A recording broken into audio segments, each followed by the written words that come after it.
Mardi dernier, vous avez honoré à ce rendez-vous pour écouter l'analyse du président Bandakani sur le conflit armé entre Israël et l'Iran.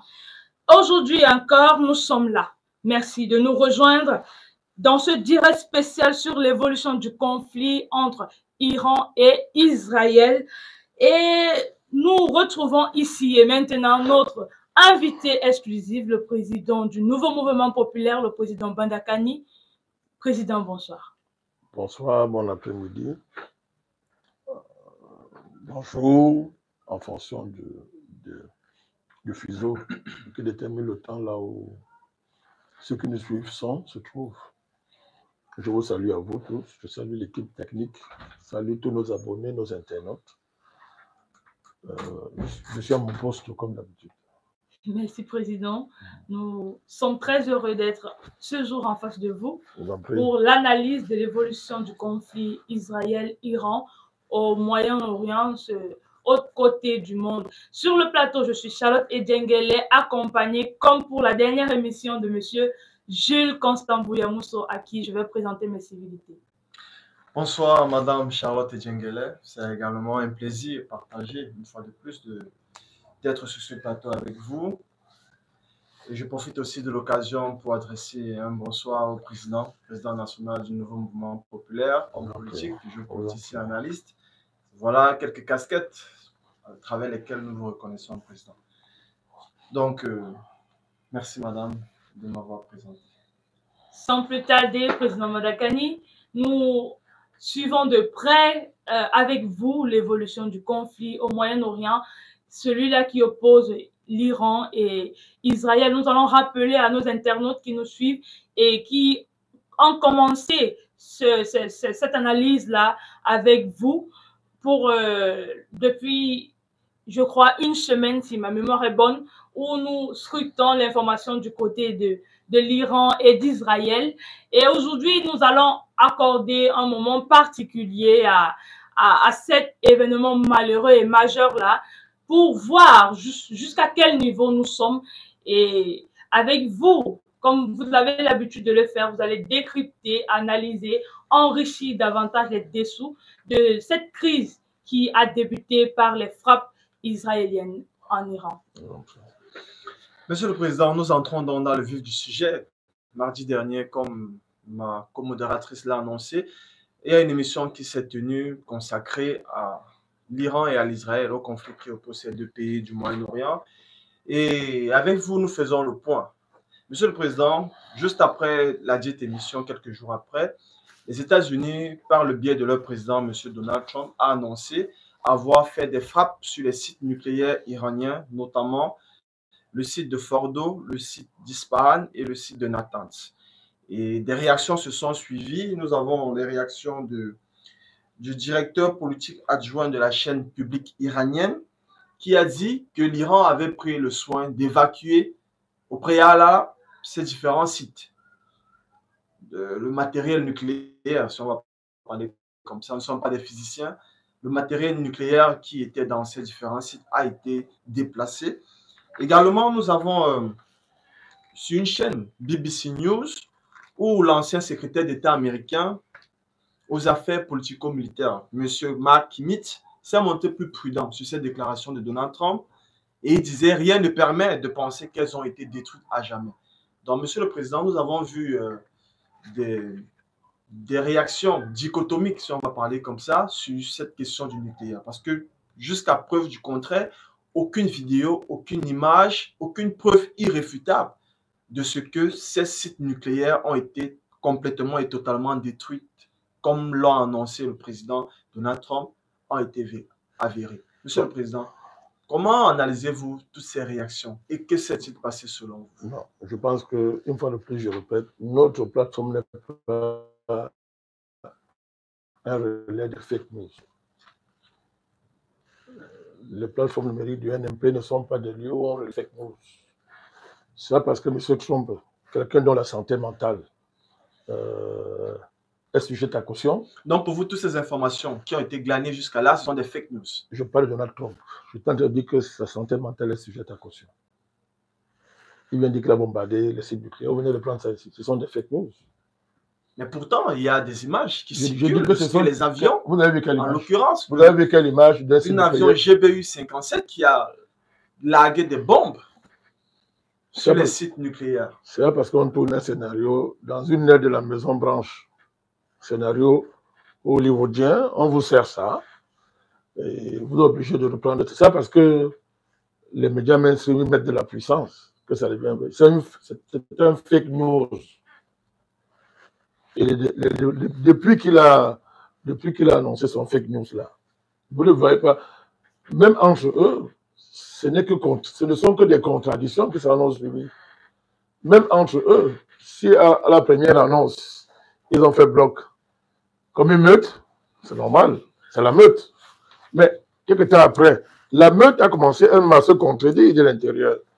C'est après, donc vraiment, non, on n'a pas réduit toute la capacité nucléaire de l'Iran. Non, vraiment, la réalité de ces frappes pose problème. L'AIEA a même Attendez, fait une sortie. Non, je ne parle même pas de l'AIEA, on va y revenir. Allez-y. Je dis les producteurs de fake news, Maison Blanche, la Maison Blanche et ses relais, et les Occidentaux, n'est-ce pas, qui ont décidé de produire un fake news pour ne pas perdre la face. C'est de cela qu'il s'agit. Il n'y a eu aucune frappe nucléaire, il n'y a pas de frappe, il n'y a rien, c'est du bluff. Mais Président C'est un bluff bien arrangé. L'Agence internationale de l'énergie atomique a fait une sortie pour dire que les réactions radioactives n'ont pas augmenté. Est-ce que ça ne veut pas dire qu'il y a effectivement eu un bombardement, mais qui n'a pas produit un grand effet? Quand vous suivez la chronologie des sorties du directeur de l'AIEA ces jours-ci, vous ne voyez pas qu'il y a un problème. Ce n'est pas le même qui nous a dit que l'Iran n'a développé aucun programme nucléaire militaire. Il a dit au début de la semaine, il a dit, pour démontrer que Israël et Trump étaient des criminels qui ont attaqué un pays souverain sur la base de mensonges et de faux prétextes. Mais il parle de quoi alors? On a donc bombardé quoi? C'est dit qu'il n'y a pas de réaction, comment on dit ça? Des émissions radioactives. Il n'y a rien eu. Il n'y a eu aucune frappe. Vous croyez que le directeur, il est crédible? L'AIEA s'est déconsidéré depuis très longtemps pour des analystes sérieux qui observent la scène politique internationale, la scène des relations internationales. Qui peut faire confiance à l'AIEA? L'AIEA, c'est une agence occidentale. Mais simplement, c'est que il n'y a aucun élément pour même mentir. Même mentir, attendez. Même mentir, il n'y a pas d'élément. Donc, je me dis, c'est un fake news. Et tous les observateurs sérieux, ceux qui sont logiques, ceux qui s'informent sérieusement, ne peuvent accorder la moindre importance à ce mensonge qui a un seul objectif, sauver la face de l'Occident, sauver la face de M. Trump et sauver le soldat Netanyahou qui était en agonie. Monsieur le Président, selon vous donc, qu'est-ce que c'est véritablement cette mise en scène? Il n'y a rien eu. Simplement, c'est que la réponse iranienne a montré au monde entier qu'Israël, ce n'est pas ce qu'on a longtemps cru, que c'est un pays extrêmement vulnérable. Pour la première fois depuis 1948, le monde entier a vu que le dôme de fer, c'est un dôme d'argile et qu'il n'y a pas de sécurité en Israël. Président Manakani, est-ce que vous pensez que... Pourquoi vous m'interrompez? Je vous dis, laissez-moi d'abord dire ça. Je vous dis que ce que le monde entier a vu, ce n'est pas ce que racontent les médias mainstream, producteurs de fake news, c'est-à-dire producteurs industriels de fake news. Le monde entier a vu que Israël n'a pas de sécurité. Et le dôme de fer, c'est le dôme d'argile. Le monde entier a vu l'économie d'Israël à terre. Je dis comme on dit chez nous au quartier, à terre. Il n'y a plus d'économie. Le monde entier a vu le peuple de Dieu fuir la terre promise.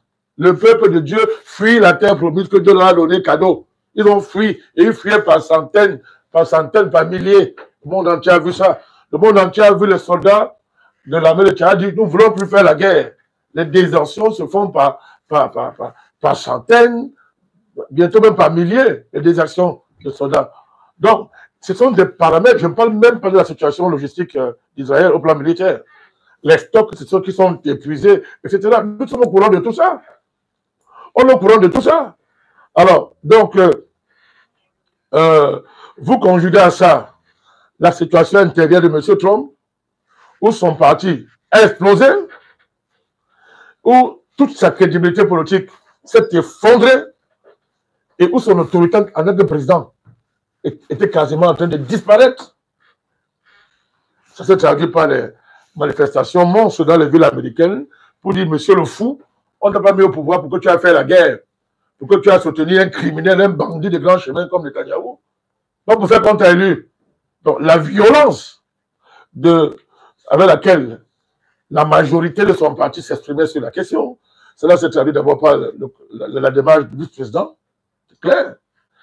La sortie de Carlson Tucker, et d'autres figures éminentes du mouvement MAGA qui ont clairement dit, monsieur, si ta tête là ne tient pas, nous on te rappelle qu'on t'a pas élu pour que tu as fait, pour que tu t'amuses comme ça avec le mandat que les Américains t'ont donné. On ne t'a pas élu pour ça.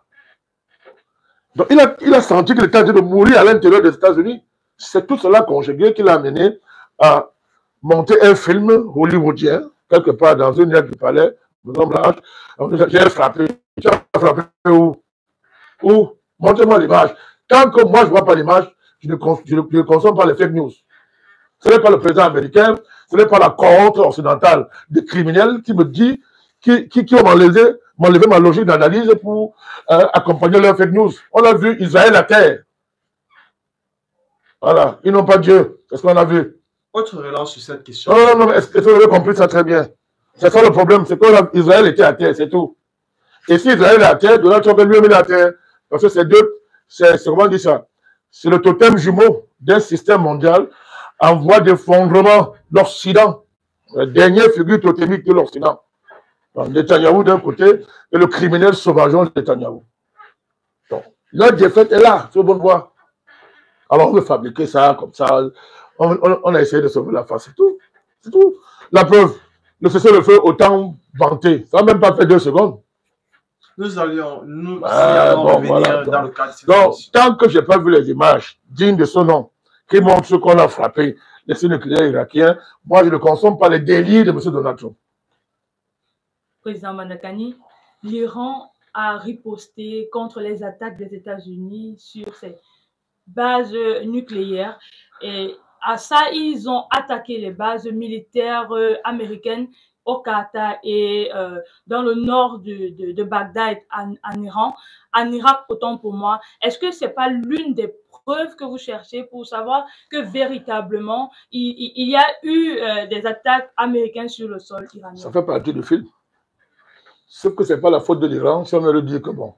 Au départ, nous, on savait que tout va finir avec toi en 2 jours. Tu es fort. Bon, nous, on veut quand même sortir de l'affaire si comprendre un peu. Même si tu es en train de gagner, toi-même tu as besoin de paix, tu as besoin qu'on le fasse à la guerre. Donc voici un film qu'on te propose. Hein? Le monde entier a vu que tu as gagné. Mais on te propose le film aussi quand même. Mais moi, la place d'Iran, je devais accepter de tourner, de jouer ma part de film dedans. L'Iran joue sa partition de film. Il n'y a rien de reproché à l'Iran. Ce n'est pas l'Iran qui a attaqué. L'Iran a infligé une leçon aux États-Unis et à son allié, l'État sioniste criminel, génocidaire, raciste, nazi. L'Iran lui a infligé une leçon. Alors, son allié, et ça entraînait la mort pour le de Donald Trump. Ça entraînait sa mort. Donc, ils ont monté un scénario pour dire que, OK, on est prêt à stopper l'affaire. Mais ne fais pas qu'on perde la face. En politique, il ne faut pas humilier l'adversaire. C'est une loi de la politique. Attendez. C'est une loi de la géopolitique de ne pas humilier son adversaire. Quand l'adversaire est à terre, qu'il tend la main, qu'il est fini. Ne l'achève pas. Donc, on a rien reproché à l'Iran. L'Iran a joué sa part de film. La preuve d'abord, ils ont averti que, dites à Donald Trump qu'on va bombarder. C'est sérieux, vous ne voyez pas que c'est sérieux. Dites le cas, on nous a informé, nous avons informé le président américain. Hein? Le président américain peut bien dire que non, je remercie l'Iran. Comment peut-on frapper quand tu viens remercier celui qui t'a frappé? Mais président Mandakani, nous avons vu toutes des vidéos qui montrent des missiles que les militaires qataris ont interceptés dans leur espace aérien. C'est ça l'image. C'est ça l'image des frappes nucléaires des sites iraniens. Bien sûr, Président, ça fait partie des c'est ça les images qui montrent réellement que Washington a frappé. Je n'ai pas dit que l'Iran n'a pas riposté. On entendait bien. Je dis ceci. Il n'y a eu aucune frappe de Donald Trump. Il n'y a eu aucune frappe. Apportez-moi la preuve du contraire. Vous apportez la preuve, je retire ce que je dis. Il n'y a eu aucune frappe. Et je vous l'ai dit dès la seconde où on a dit qu'on a frappé. Je vous l'ai dit. En région stratégique, je vous ai dit qu'il y a 0 frappe. Bon, les faits sont en train de démontrer que, comme je ne veux pas toujours avoir raison, mais là encore, les choses sont claires. Mais là, dans le film, je vous dis que l'Iran avait son rôle à jouer dans le film. Et c'est normal qu'il joue ce rôle. Parce que lui n'a pas demandé qu'on l'attaque. C'est pas lui qu'on a attaqué. Lui, il est sorti fort. Le régime est encore plus fort. Le monde entier a vu un grand peuple, un grand pays, une grande nation. Le monde entier a vu. L'Iran peut quoi? À sauvegarder l'essentiel. L'Iran ne peut rien. L'Iran a joué sa part de film. Je vous donne les éléments clairs. Qu'est-ce qu'on appelle les éléments d'analyse fondamentale, les éléments logiques, quand vous êtes en face d'un mensonge. On vous dit, nous avons prévenu le Qatar que nous allons frapper les bases militaires américaines. Et le Qatar a informé Donald Trump, qui a eu le temps d'enlever le matériel exposé. Et quand on l'a frappé, Donald Trump vient remercier l'Iran. Mais vous êtes sérieux là? C'est pas seulement que des gens. C'est un cycle. C'est un cycle qui ne va pas changer la réalité. De fait, nous venons de vivre une accélération de la chute de l'Occident à travers l'humiliation de son totem le plus puissant, l'État d'Israël, dirigé par un criminel génocidaire, Netanyahou. Président Manakani, une agence de presse nommée Reuters a qualifié la riposte iranienne de représailles symboliques. Selon vous, qu'est-ce qui se cache derrière cette expression représailles symboliques? Je ne reprends pas les mots de Reuters. Les journalistes de Reuters ne m'informent pas. Ce sont des criminels en camp blanc, ce sont des corrompus. Je ne prends pas. Parce que Reuters, c'est la poubelle. On met ça, comme on dit chez nous, dans le West. On jette ça à la poubelle. Je vous dis qu'il n'y a pas eu de frappe. C'est un cinéma. Ça sert à me faire bouger. Je vous dis que c'est le cinéma. C'est un film hollywoodien. Hollywoodien pour sauver la face. D'abord, au fou qui est la Maison Blanche. Le ramener à la raison. Le monde, ce n'est pas les affaires. Parce que pour lui, c'est les affaires, c'est le business, c'est l'argent, ce sont les transactions. Un État, ce n'est pas ça. Les relations internationales, ce n'est pas ça. Il fallait qu'on ait la main sur terre. Deuxièmement, sauver la face, empêcher Israël de mourir. Mettre fin à la suffocation d'Israël. Alors que nous tous savons que c'est le pays le plus fort du monde, c'est le pays de Dieu. Ils ont mis Dieu dans leur poche, ils donnent les ordres à Dieu, ils disent à Dieu, passe ici, Dieu passe là-bas, passe ici, passe là-bas, ils bombardent dès qu'ils veulent, ils gagnent toutes les guerres. Depuis 1948, on n'a jamais vu ça. Donc, alors, on a fait un fake news. Toute logique montre que, toutes les logiques montrent que c'est un fake news. Et vraiment, ça dit, si on te ment une fois, on comprend. On te ment 2 fois, on peut comprendre. Et si on te ment 3 fois, avec la même méthode, c'est toi qui as un problème. Hein? Vous avez oublié la guerre en Ukraine? C'est aujourd'hui qu'ils font des fake news universelles.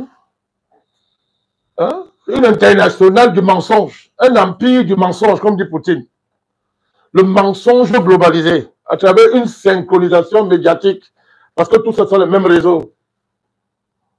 Alors ça parce qu'on ment à Washington, on ment à Paris, on ment à Londres, on ment à Tel Aviv, on ment à Berlin, on ment partout à l'Occident. De manière synchronisée, que ça devient la vérité. Résistons. Résistons. Je ne m'informe pas sur les médias fake news. Je dis que c'est un fake news, il n'y a pas eu de frappe. Démontrez-moi le contraire. Monsieur le Président. Et ce que je dis est vrai. Il n'y a pas de frappe. Donald Trump vient cesser le feu. Pourquoi? Pourquoi il vient cesser le feu? Pourquoi il vient cesser le feu à tout prix? Mais écoutez, raisonnons simplement. Vous déclenchez une attaque contre un État avec des objectifs clairs que vous avez annoncés. Changement de régime. Changement de régime. Vous dites qu'il a l'arme nucléaire. On sait qu'il n'a pas l'arme nucléaire. On sait. Tout le monde sait ça. Donc, Il n'y a pas le temps à perdre là-dessus. Tout le monde connaît que l'Iran n'a pas l'arme nucléaire, puisque les renseignements américains ont dit ça au président, au fou là. Il a dit, je n'ai pas entendu ce qu'elle me dit, je m'en fous ce qu'elle me dit. Il a dit, hein, baladant sa secrétaire, sa responsable de renseignement, qui fait un travail de coordination, qui doit suivre les évaluations annuelles que la communauté de renseignement américaine fait sur la question du nucléaire iranien. C'est pas n'importe quoi. Le fou a dit, fais-moi le camp, m'en fous ce que tu dis. Souvenez-vous, ce discours s'est sorti au début quand ça a commencé. Attendez. Mais quelqu'un qui dit une chose le matin, à 15h, il change. À 19h, il dit autre chose. Avant de dormir, il dit une autre chose. Maintenant, il vous dit qu'il a frappé les sites. Vous croyez à ça? Hein? Quelqu'un manque depuis le début. Il change de position. Il n'a pas de position sur l'affaire. Un matin, il vous dit, bon, j'ai décidé que nous avons frappé le programme nucléaire iranien. C'est terminé, ça n'existe plus, c'est anéanti. Bon, on ne frappe pas ce qui n'existe pas. Raisonnez un peu. C'est où? C'est où? Tous les experts militaires démontrent que les sites, soi-disant iraniens nucléaires, vous ne pouvez pas atteindre ça. Vous ne pouvez pas. Les B2 qui sont l'arme la plus sophistiquée américaine, capables de faire un tel travail, ne sont pas faits pour détruire, pour atteindre le niveau où les Iraniens sont allés sécuriser leur site militaire. Bon, l'arme la plus sophistiquée, capable de réaliser un tel exploit, est inopérant sur la question du nucléaire des sites. C'est connu, tous les experts le disent. Que tu as frappé, tu as détruit quoi? Tu ne peux pas détruire ce que tu ne peux pas atteindre. Pour détruire une cible militaire, il faut être en mesure d'atteindre la cible. Mais quand toutes les démonstrations, toutes les simulations, tous les expertises disent que la cible là, on ne peut pas atteindre ça au regard de... Quand nous évaluons la cachette là, on ne peut pas atteindre ça. Toi, tu sais que c'est vrai. Maintenant, à la fin, quand tu as dit ça, tu dis, bon, je vais frapper. Tu frappes quoi? Le vide. Si c'était possible d'atteindre les sites iraniens, les Iraniens n'auraient pas attendu Trump pour les détruire. Attendez, ce n'est pas... Arrêtons-nous dessus. Faut pas... Allez-y. Il ne faut pas... Quand le monde avance vers sa libération, on ne rentre pas en arrière. Aucun homme sérieux ne crédite les médias occidentaux d'une quelconque capacité à dire le vrai. Ça leur font... Ils mentent.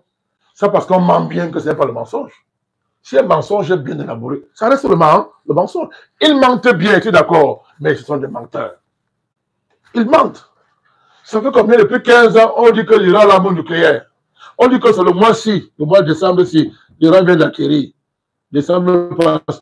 On dit non. En février de l'année suivante, l'Iran a l'arme nucléaire. Non, après on dit, ça fait 15 ans qu'on fait ça, mais nous ne sommes pas des idiots. Nous ne sommes pas des idiots. Donc on n'a rien frappé. Maintenant, l'Iran va accélérer son programme nucléaire. Ça, c'est notre débat. Maintenant, le monde entier va accompagner l'Iran à accéder à l'arme nucléaire. Voilà. Le monde libre va accompagner, le vrai monde libre va accompagner l'Iran à accéder à l'arme nucléaire militaire maintenant. Qu'est-ce qui va se passer? C'est ça la conséquence directe de la défaite d'Israël, qu'on veut masquer là, et de M. Donald Trump. Président Malakani, est-ce qu'on assiste là à un conflit énergétique, stratégique et financier? C'est tout ça à la fois, manière fondamentale. C'est un conflit de civilisation, c'est un conflit civilisationnel d'envergure mondiale, de niveau global. C'est un conflit géostratégique classique, à savoir la lutte pour l'accès à des routes maritimes stratégiques, mais accéder aussi aux matières premières indispensables à la survie de l'économie occidentale, en particulier l'économie américaine. Donald Trump a des problèmes très sérieux. L'Amérique, c'est une économie en faillite. Ah, attendez, vous êtes surpris. C'est une économie en faillite parce qu'elle a accumulé une dette extraordinaire basée sur l'éternité du dollar et la spéculation qui a été le corollaire de cette suprématie. Ben, elle n'est plus en capacité de rembourser. De manière complète, elle n'est plus en capacité de rembourser. C'est pour ça que Trump veut recommencer le Far West au XXIe siècle. Il va aller voler le Groenland, il va arracher une partie du Canada, etc. Il veut redéfinir l'axe de gravité géopolitique des États-Unis. Il faut essayer de sauver ce qui reste à sauver. Donc, dans ce cas, l'Iran, bon, pour réussir ça, ça demande de neutraliser la Chine, de neutraliser les BRICS. C'est ça de manière fondamentale. Sous Donald Trump, l'enjeu iranien. Est-ce que, Président... Attendez, mais cet enjeu est vieux. Avant Trump, c'est un enjeu de sécurité américaine. J'avais expliqué ça lors de ma première sortie sur cette affaire. Israël, on ne peut pas accepter dans le Moyen-Orient une puissance qui émerge et qui soit en mesure de concurrencer Israël. Est-ce pour préserver la puissance du pétrodollar en déstabilisant la sous-région à travers l'Iran? Oui, c'est clair et net. Empêcher, essayer d'enrayer, de freiner au maximum le cycle de dédollarisation dont l'Iran était un acteur majeur. Pour la raison qui est simple.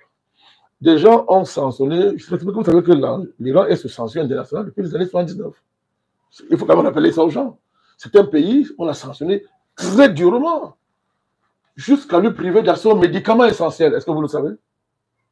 Parce que quand on parle de l'Iran, avec les fake news qui répandent les sales médias occidentaux, avec les journalistes, les journaleux de merde, on vous dit jamais la vérité sur l'Iran. On dit sur le régime des mollahs, c'est le régime terroriste. On dénigre ce pays matin, midi, soir. On le diabolise dans la pure tradition de la barbarie occidentale. Mais asseyez-vous, allez étudier l'histoire de l'Iran. Ce pays est sanctionné durement depuis les années 79 parce qu'il a défié l'Occident. C'est ça le mot. Il a défié l'Occident. Alors, il est interdit pratiquement de tout. Simplement, le pays s'est organisé de manière stratégique pour suivre ces sanctions et capitaliser les sanctions pour faire le miracle, ce qu'on pourrait appeler aujourd'hui le miracle iranien. Et ça, c'est un vrai miracle iranien. Donc, sur la base de ces sanctions-là, s'est trouvé un axe sino-iranien, Chine-Iran, basé sur les exportations de matières premières iraniennes, en particulier le gaz, le pétrole, vers la Chine. Mais quand vous vous rendez compte que l'Iran est pratiquement la deuxième réserve mondiale de gaz,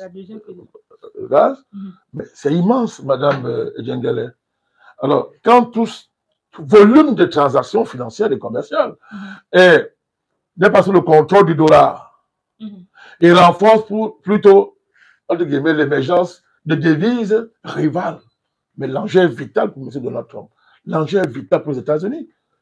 Déjà que, pour rajouter un peu d'eau à votre moulin, Président, déjà que l'Iran participe activement à la dédollarisation. Bien, c'est ce que je suis en train de vous expliquer. C'est ça le problème. L'Iran est un acteur majeur de ce processus. C'est-à-dire que la volonté de l'isoler, de le couper du monde, de le sanctionner et de le soumettre, a plutôt créé les conditions pour qu'il devienne encore plus fort et devienne un acteur majeur d'un processus qui est en train de prendre de l'ampleur et de s'accélérer. C'est ça la crainte de M. Trump. Parce que si l'Amérique, bon, c'est fini, hein, le dollar c'est terminé, c'est Trump. C'est son dernier, il a voie d'agonie. Trump ne va rien faire contre ça. D'abord, ces méthodes de petits Yankees, démodés, dépassés, viennent montrer leurs limites là, sur le dossier iranien. Il faut bien voir ça. Mais avant même Donald Trump et son arrivée, bon, c'est un sioniste, il est là depuis très longtemps. Mais avant qu'il arrive au pouvoir, mais je vous dis qu'il y a l'enjeu consistant à assurer le contrôle du Moyen-Orient. Pas Israël. Israël, c'est un danger. C'est une machine dangereuse créée par l'Occident pour le contrôle, assurer l'hégémonie de l'Occident au Moyen-Orient. J'ai expliqué ça, les immenses richesses pétrolières, etc. Et les routes maritimes, etc. Mais je vous ai dit tout à l'heure, vous avez parlé de pétrodollar. Mais ce n'est pas le pétrodollar sans l'accord secret américano-saoudien. Mais pour ça, pour sécuriser ça, il ne faut pas qu'il y ait un rival par rapport à l'Arabie saoudite. Ce n'est pas seulement un enjeu d'Israël. On ne focalise trop sur Israël, mais il y a un autre conflit sur les journaux majeurs qui oppose le chiisme et le sunnisme. Ça, c'est l'aspect civilisationnel de ce conflit. Mais c'est la lutte pour l'hégémonie dans le monde arabe qui oppose l'Iran et l'Arabie saoudite. Or, l'Arabie saoudite, c'est un proxy américain. Vous voyez ça? Et l'accord secret Arabie saoudite, États-Unis est basé quoi? C'est ça le pétrodollar. L'Amérique a dit, vous vendez votre pétrole en dollars. C'est ça le pacte, et non vous protège. Il faut donc tout faire pour que n'émerge pas un rival puissant qui puisse mettre ce projet en danger. C'est ça des enjeux du Moyen-Orient. C'est ça l'enjeu iranien. Le crime de l'Iran, c'est d'être un grand pays, d'avoir une grande population dans une région où Israël, c'est une petite bande de terre, mais qui doit contrôler tout le Moyen-Orient. Et ça, en mettant en danger le monde. Président Bandakani, quand nous observons l'acharnement de l'Occident en général autour de la question du nucléaire iranien, on se pose la question, quelle est la menace qui pèse sur Israël, l'Occident en général, les États-Unis dedans, à ce que l'Iran puisse se procurer de l'arme nucléaire. La menace qui pèse sur Israël, c'est la menace qui pèse sur un bandit. C'est la menace qu'un policier constitue pour un bandit. Le policier comme un grand bandit qui vole, ce qui ne lui appartient pas. C'est ça la menace. C'est parce que vous avez compris l'allégorie. C'est-à-dire, un bandit, un voleur, est toujours menacé par l'existence de la police. Israël, personne ne menace Israël. C'est Israël qui est la menace pour toute la sous-région. C'est-à-dire qu'Israël est la menace pour tous les peuples de la sous-région qui aspirent à la souveraineté. Parce que sa création est la négation de toute la souveraineté, de toutes les souverainetés nationales des pays qui sont les pays de la sous-région. Mais attention, madame Charles. Mais lui, il a les armes nucléaires. Justement. Il n'a pas ratifié le TNP.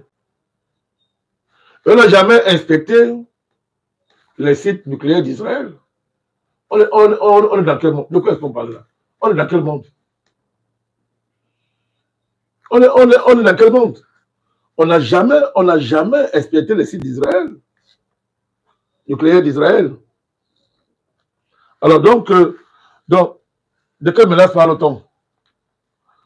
De quelle menace parle-t-on?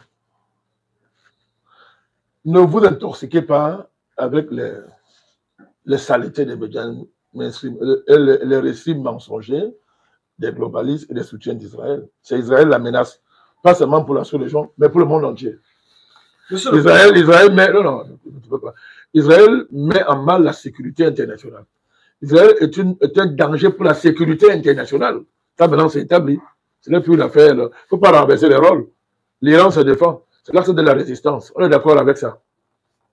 On résiste à l'hégémonie d'un État sioniste, raciste, nazi, colonial, qui a décidé d'exterminer les Palestiniens et qui piétine toutes les résolutions internationales, qui ne se plie à aucun traité international, qui ne respecte rien dans le monde et qui dit que ses intérêts sont la loi du monde. Ce n'est pas l'Iran qui fait ça, Madame Charlotte. Ce n'est pas l'Iran qui fait ça. On peut inverser le rôle. Oui, oui. Les histoires sur le Hezbollah, le Hamas, tous ces consorts, c'est les histoires racontées au dormeur. Y a-t-il plus terroriste que l'État américain? Ils créent les terroristes, ils les financent, ils font tout. On ne leur fait rien. Mais on interdit à l'Iran de faire ce qu'eux font dans le cadre de sa résistance. Nous, on ne dit même pas des choses comme ça. Nous, on ne prend pas le temps de débattre des choses comme ça. Nous, on s'appuie sur la loi internationale qui dit que un opprimé définit lui-même les moyens de sa lutte de libération. Ce n'est pas l'oppresseur qui lui dit comment il doit lutter pour se libérer. C'est clair. Parce que personne n'a dicté à Israël les moyens qu'il s'est donné pour arracher la terre des Palestiniens. Personne. Au contraire. Au contraire. Au contraire. Par les moyens terroristes, ils l'ont fait. Et depuis que l'État a été constitué, c'est un État terroriste qui n'a jamais cessé de l'être. Protégé par l'État le plus terroriste de l'histoire de l'humanité, l'État américain. Voilà qui est bien dit, Monsieur le Président. Nous revenons sur la question précise du cessez-le-feu. Nous nous rappelons que dès l'entame de cette opération militaire, le Premier ministre israélien avait donné 3 objectifs, parmi lesquels éliminer le programme nucléaire iranien, éliminer le programme balistique et éliminer l'acte de terrorisme, c'est-à-dire renverser le régime. Monsieur le Président, et tout récemment, je pense la journée d'aujourd'hui, Monsieur Donald Trump a annoncé d'avoir obtenu un cessez-le-feu entre l'Iran et l'Israël. Et quelques heures après, il a manifesté son agacement au regard de la violation de ce cessez-le-feu par contre qui? Israël en particulier. Voilà. Ça, c'est pas un fake. Monsieur le Président, sur la question du cessez-le-feu, pourquoi Israël veut négocier? Parce que manifestement, c'est Israël qui a déclaré la guerre en attaquant l'Iran. Ce n'est pas l'Iran qui a déclenché cette opération. Mais pourquoi? Parce qu'il a trouvé garçon. Les États-Unis, qui pourtant sont un allié indéfectible de l'État d'Israël, sont les initiateurs d'un cessez-le-feu. Très bien, mais commençons par ça. Il a trouvé garçon. On a fouetté Israël correctement. Fouetté. Correction mémorable. Une bonne correction. Alors, donc, à partir du moment où le grand frère lui-même est dans les problèmes, ne peut pas aider ouvertement. Il y a beaucoup à perdre, selon vous. Attendez, à partir du moment où Big Brother ne peut pas aider de manière décisive, le petit frère pleure et demande de cesser le feu à celui qui entend le corriger. Puisque Netanyahu comptait sur qui? Il comptait sur Israël, sur l'Amérique en dernière instance. Mais bon. Entrons dans les ressorts pour lesquels vous avez bien défini les objectifs. Ils veulent négocier. Que le génocidaire, non, il faut l'appeler tel qu'il est. C'est un génocidaire. Netanyahu doit être mis au banc de l'humanité, c'est parce que le monde n'est pas normal. C'est un monsieur qui doit le bannir de la vie humaine. On le bannit, on le chasse, on le met au banc de la vie humaine. C'est un génocidaire. Sauf que bon, il n'est pas seul. Il est co-génocidaire avec Mme von Leyen, la sorcière qui est à l'Union européenne, avec M. Macron, la chose qui est à l'Élysée, avec M. Steinmeier de Londres, avec le petit Tintin qui vient d'arriver à la tête de l'Allemagne. Donc c'est un club de génocidaires avec Donald Trump. C'est un club de génocidaires qui se donne la main pour se protéger. Dans un monde sérieux, on aurait été arrêté, jugé et fusillé. On l'aurait exécuté. On revient tout à l'heure sur Gaza. Nous allons revenir ça va passer comme ça. Parce qu'on veut distraire le monde avec les histoires de frappe, machin et consorts. Gaza est là. Gaza nous interpelle. Donc, quelqu'un a défini l'objectif que personne, quand il s'est assis dans son bureau génocidaire. Nous parlons là de l'opération Lion Rising. Comme d'habitude, Lion Rising. Voilà. Donc, puisqu'ils sont les lions de la tribu Juda, du peuple élu. Donc, quel a défini cet objectif? Il n'a parlé avec personne. Il a dit, personne. Changement du régime, démantèlement du régime nucléaire. Programme balistique. Balistique, voilà, programme balistique. Sécuriser le monde entier, le monde sera plus en paix et tout et tout. Bon, maintenant, qu'est-ce qu'il dit aujourd'hui? Dès que son parrain américain a tourné le film hollywoodien disant qu'il a frappé, quel est M. Netanyahu? Je vous avais dit qu'on va démanteler le programme nucléaire, c'est fait. Un tel mensonge grossier signifie simplement la défaite. Il est en train de signer sa défaite. Mais je vous ai dit, il ne peut pas le faire ouvertement. Il y a des chrétiens aux États-Unis qui vont se suicider. Ils vont dire que Jésus est mort, ils vont se tuer. Hein? Ils vont dire ça, que vraiment c'est la fin du monde. Hein? Vous voulez que tous les intégristes, fondamentalistes, évangéliques qui financent la colonisation au nom de Jésus là-bas, en Israël. Mais il faut qu'on les ménage quand même. Notre homme doit les ménager. Il y en a qui vont se pendre. Vous entendez qu'il y a 600 000 pendus, les gens qui sont suicidés. Il faut éviter ça. Au moins ça, il faut éviter ça. Donc, quelqu'un donne des objectifs lui-même. Après, il recule ouvertement. Il n'atteint aucun. Maintenant, l'objectif qu'il met en avant, c'est quoi? Que j'ai atteint, c'est quoi? C'est le fake news. Vous aussi. C'est la défaite totale, c'est un aveu de défaite. C'est tout. Le président Manakane, le président Donald Trump indique avoir négocié avec les deux parties, alors que jusqu'ici, aucune information officielle ne montre un rapport, quel que soit, qu'il soit lointain ou proche, entre le président Donald Trump et le guide suprême iranien. Il n'y a pas eu de rencontre jusqu'à... Mais les deux parties n'ont pas nié qui a cessé le feu. Sauf qu'après, ils ont comment? Les missiles ont passé le temps à aller d'un côté à l'autre, et Donald Trump s'est fâché. Il est fâché d'Israël. Il a dit qu'il va les ramener rapidement à cesser le feu. Bref, de quoi est-ce qu'on parle? On va se laisser distraire. Au début, on ne parlait pas de cesser le feu. Quand Netanyahu était en première ligne et que Dieu était avec lui comme toujours, on ne parlait pas de cesser le feu. Non. On disait que les jours sont comptés. Donald Trump tapait sa poitrine, que je vous ai offert un carré de négociation, vous avez refusé, vous allez disparaître. Capituler. Vous devez, il n'y a pas deux choses. Vous devez capituler. Qu'est-ce qui s'est passé entre-temps pour que subitement, celui qui exigeait la capitulation, dit non, maintenant cessez le feu. Le pauvre, il est fâché. Il s'énerve quand Israël veut continuer à faire le théâtre.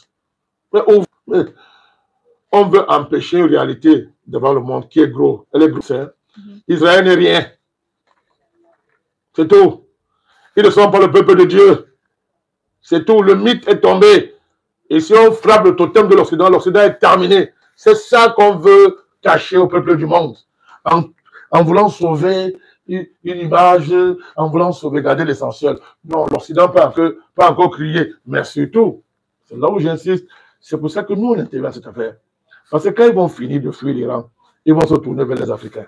Parce que vous croyez que Israël, c'est le peuple de Dieu. Vous, les Africains, vous riez, vous dansez, vous sautez. Pendant que les Iraniens savent qu'ils sont menacés de mort et vous produisent aujourd'hui, c'est le deuxième pays au monde en termes de production d'ingénieurs. Deuxième. Les Africains dansent, ils rient, ils jouent au football, ils regardent, ils sont même français, ils sont américains. Parce que quand ils vont finir là, vous voyez, ils vont regarder les qui? Ils vont se tourner le mot. Parce que vous avez ces matières premières. Ce que Trump ne peut pas prendre là-bas, il prendra ça où? Vos Tintin que vous avez ici, là, dans vos pays, là, ils vont simplement se retourner ici. Donc, on est dans cette affaire parce qu'on sait qu'après, c'est l'Afrique qui va venir payer les pots cassés. Oui, c'est pour ça qu'on est là. Moi, je ne suis pas là parce que j'aime l'Iran plus que les Iraniens. Non, il y a des enjeux. Donc, les gens vont échouer. Dans les objectifs militaires qui ont été évoqués dès le départ, aucun objectif n'a été atteint. Aucun. Tel Aviv pratiquement rasé, Haïfa, tout ça. Mossad détruit. Le ministère de la Défense détruit. Nous avons vu. Le directeur du Mossad a frappé dans son bureau. C'est clair et net. L'aéroport Ben Gurion. Qui dans le monde pourrait toucher le Mossad? Attendez. Qui dans le monde pourrait? Les Israéliens qui faisaient les tirs de missiles. Laissez d'abord l'aéroport. Parlons du Mossad. C'est quoi le Mossad? Ce n'est pas le symbole de la puissance d'Israël dans le monde. Il tue partout où il veut. Mais c'est quand même extraordinaire. Voilà un pays, il tue qui il veut dans le monde. Qui il veut. Dès qu'Israël dit que tu es l'ennemi. C'est quoi le Mossad? C'est l'agence, l'une des services de renseignement israélien. Mais donc, dès que le Mossad dit que tu es dangereux pour le monde, le Mossad te tue. Tu ne vas dire à personne. Mais c'est la sauvagerie la plus extrême. Quel que soit le niveau d'accusation que vous avez, mais on garantit votre droit à vous défendre. Non, il n'y a pas ça pour Israël. Non, il frappe l'ennemi d'Israël, on te frappe, tu disparais. Ça fait longtemps que cette terreur règne sur le monde. Mais pour une fois, depuis 1948, on a frappé le Mossad. Son directeur avait. Donc pour vous, c'est un symbole très fort. C'est clair et net. Deuxième symbole, les gens fuient la terre promise. Vous avez vu ça que les gens fuient la terre promise. Vous fuyez la terre promise. Mais Dieu est là-bas avec vous. Comment on fuit la terre promise? On fuit. Une vraie fuite, hein? Les Tédiaouais commencent à dire que non, maintenant, nous ne voulons plus que les gens fuient. Voilà. On va interdire les fuites. Donc, c'est un phénomène. Les gens sont venus dans les années 40 pour venir habiter la terre promise. Mais là, les gens sont en train de fuir la terre. Ils ont compris que ce n'est pas la terre promise. C'est la terre de l'enfer. À cause du sionisme. Il faut le plus. Je ne parle pas des juifs. Hein. Je parle du sionisme. Hein. Voilà, maintenant, ce que les gens veulent faire. Attendez. Il y a beaucoup de personnes qui sont d'abord. Ouais, attendez d'abord. Vous savez qu'il y a des gens. Vous utilisez des concepts. Mais attendez. Comment m'empêcher? Allez-y. Il y a plein de gens là qui sont là pour prendre des mots, aller faire ce qu'ils veulent. On va dire que. Il y a d'autres là aussi qui sont là pour prendre, monsieur le président. Vous allez les faire. Je veux faire une précision simplement. Allez-y. Ils vont dire qu'il a dit que les juifs. Non. Je parle des sionistes. Je n'ai pas de problème avec les juifs. Maintenant, si eux considèrent qu'ils sont tous des sionistes, c'est leur problème. Moi, je n'ai pas peur de ça. Moi, je n'ai pas peur des étiquettes. Mais je dis d'abord, moi, je n'ai rien contre les juifs. Donc, c'est clair, je voulais faire cette précision. Nous, on touche les choses sensibles, la terre promise. Bon, voilà. Les gens fuient la terre promise. Voilà. Président Balakani. Mais pourquoi vous voulez pas te voir ça? Moi aussi, je vois comment les gens fuient la terre promise. Nous avons vu des images. Moi aussi, je suis surpris de voir que les gens fuient la terre promise. Israéliens qui essaient de retourner soit en Europe, passant par les Africains fuient l'Afrique, ils vont aux États-Unis, ils vont dans les paradis. Mais là, on voit les habitants de la terre promise fuient. C'était l'événement. Nous, ne sommes pas sur le Cameroun, c'est la terre promise. Hein. On peut marquer certains ici. Voilà. Président Madakani, parlant de la négociation du cessez-le-feu enclenchée par le président Donald Trump, quelle est la pertinence de ce cessez-le-feu proposé par le président Donald Trump alors que on remarque une écrasante défaite de la diplomatie américaine avec l'OTAN en Ukraine? Non, Donald Trump a de l'influence sur le bandit criminel qui est à Tel Aviv, là. Le buveur de sang, là. Le tueur d'enfants, le génocidaire. Il a de l'influence sur lui. C'est l'Amérique qui protège Israël. C'est l'Amérique qui arme Israël. Donc, Donald Trump a de l'influence. À partir du moment où il commence à s'agacer comme ça, parce que là, ce qui est intéressant, c'est qu'il y a une évolution. Netanyahu a dit à Donald Trump, va te faire balader. C'est le feu pour Gaza. Il a continué à bombarder. Donald Trump a laissé faire. Donald Trump, c'est un co-génocidaire. Il a le sang de Gaza sur sa main et sur sa tête, sur sa conscience. Nous allons revenir sur la question. Alors, attendez, le monde entier, pas Donald Trump seul, pas Donald Trump seul, le monde entier a laissé Netanyahu génocider les Palestiniens au début du XXIe siècle. L'ONU a laissé. Tous les bavards de l'ONU, ils ont laissé. Parce qu'ils sont co-génocidaires. C'est trop facile, on va pas laisser ça. Et le vrai Dieu, donc le vrai, pas le faux Dieu, le vrai, l'a poussé à aller faire l'erreur sur l'Iran. Bon, là, il a décapité le Hezbollah, oh, il a décapité le Hamas, oh, le Netanyahu, Israël invincible. Il a placé un terroriste, son collègue terroriste en Syrie. Voilà. Qui va arrêter Netanyahu? Même pas Trump. Il regardait Trump de haut, petit sous-préfet. À cause de l'IPAC, de puissance du lobby sioniste aux États-Unis, ils ont financé la campagne de Trump au de 14 millions de dollars, madame. 14 milliards de dollars. La campagne de Trump. Je vais vous montrer la puissance sur laquelle comptait Netanyahu. Je dis bien 14 milliards de dollars, la campagne aux États-Unis. Donc, il était Trump. Président Madakani, sauf que les responsables... Est-ce que je vais vous donner le fil de l'affaire? Oui, allez-y. Il tenait Trump. Donald Trump. Il le tenait. C'est pour ça que Netanyahu s'est moqué de lui quand on a demandé le cessez-le-feu pour Gaza. Il a signé, mais après, le lendemain, il a violé. Avec l'accord de Donald Trump, qu'il le regardait faire. Donc, ça a continué. Il s'est donc cru tout permis. Il allait attaquer l'Iran. Comme le vrai Dieu l'a rendu fou. Il allait attaquer l'Iran. Situation est inverse. Donc, contrairement à ce qu'on pense, dans le rapport Trump-Netanyahu, Donald Trump peut reprendre les choses en main. Oui. Je veux que vous compreniez bien. Donald Trump peut reprendre les choses en main. Je dis bien dans son rapport Netanyahu. Il le sait. C'est pour ça qu'il veut toujours créer des guerres. Parce qu'en Israël, une bonne partie de la population ne veut plus de ce voyou, de ce criminel. Donc, plus il y a les conflits, plus il se maintient. Donc maintenant, là, il a le bout. Il a entraîné Israël dans la merde. Il a foutu le pays dans la merde. Si la guerre s'arrête, il va devoir rendre les comptes. Donald Trump, c'est ça. C'est ça. Et actuellement, là, il y a une modification du rapport de force entre... Voilà pourquoi Donald Trump s'agace et lui demande clairement d'arrêter. Trump a dit que je ne suis pas content d'Israël. Il a dit clairement. Pour la première fois, il a dit, je ne suis pas content de toi. Il faut arrêter ça. C'est une évolution majeure dans la relation entre Donald Trump et Netanyahu. Entre Donald Trump, nous l'espérons, et le lobby pro-sioniste aux États-Unis. Président Madakani, sauf que cette fois, pour le cas de l'Iran, les responsables iraniens ont indiqué que si aujourd'hui Israël et les États-Unis veulent un cessez-le-feu, c'est à cause de la riposte qui a été très sévère qui se retiennent. Est-ce que ce n'est pas une politique visant à tromper la communauté internationale pour les États-Unis? Qui veut tromper la communauté? Les États-Unis.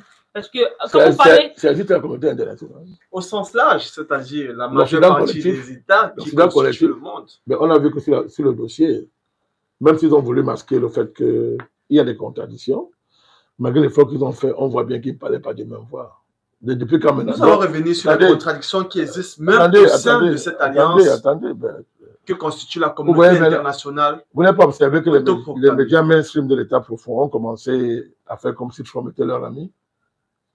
Alors que d'habitude, ils tirent sur lui, matin, midi, soir.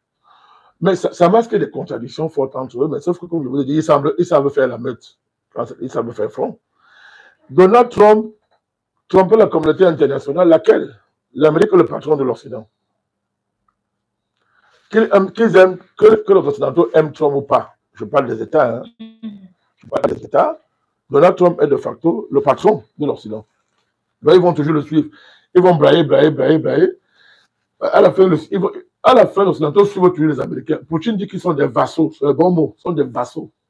Donc, ils suivent. Donc, ils vont brailler, mais ils vont suivre Donald Trump. Ils sont d'accord pour la cessez-le-feu. Ce pays-là, chacun fait sa musique à sa manière. Il y a les Tintins qui veulent qu'on attende le voir comme le vaurien qui est à l'Élysée, les autres, mais la voix que tout le monde a trancée, pour la plupart, ils vont suivre ça. Monsieur le Président, toujours sur la question... Je ne sais pas si j'ai répondu à votre inquiétude. Monsieur le Président, toujours sur la question du cessez-le-feu. Nous savons, vous avez parlé tout à l'heure des symboles de la puissance d'Israël, notamment le Mossad, et le fait également qu'il se considère comme la nation, le peuple élu de Dieu. Et la riposte iranienne qui a été fracassante, qui a détruit l'image que Israël a mis du temps à se construire sur la scène internationale. Monsieur le Président, le cessez-le-feu ne veut pas dire fin de la guerre. Tout à fait. Donc, à tout moment, les hostilités peuvent Bien sûr. recommencer. Bien sûr. Est-ce que vous pensez que l'Iran a les moyens de tenir sur une durée? Parce que nous rappelons que tout autour d'elle, sur le plan stratégique, elle est encerclée, elle est affaiblie d'une certaine manière, parce que tout c'est l'axe de la résistance, notamment les pays comme le Liban, Gaza, la Syrie, le Yémen, ce sont des pays, certes, qui essaient de résister, mais qui sont affaiblis sur le plan stratégique. Êtes-vous sûr que sur une guerre de longue durée, il n'y aura pas basculement de situation? Vous faites comme si la réalité n'est pas devant vous. Nous avons devant nous une asymétrie géopolitique et géomilitaire extraordinaire. L'asymétrie, c'est que tous les Occidentaux et leur clientèle mondiale, ils vous disent tous les jours que l'Iran n'a pas les moyens. Ils se disent que l'Iran n'a pas les moyens. C'est ce qu'on nous dit. Non, c'est ce qu'ils disent. Ils continuent à le dire. Non, l'Iran n'a pas de moyens. Un programme militaire assez développé. Voilà. L'Iran n'a pas de moyens. Sous sanction. Très bien. L'Iran n'a pas de moyens. Israël a des moyens. C'est ce qu'on nous a dit. Mais qu'est-ce qu'on voit?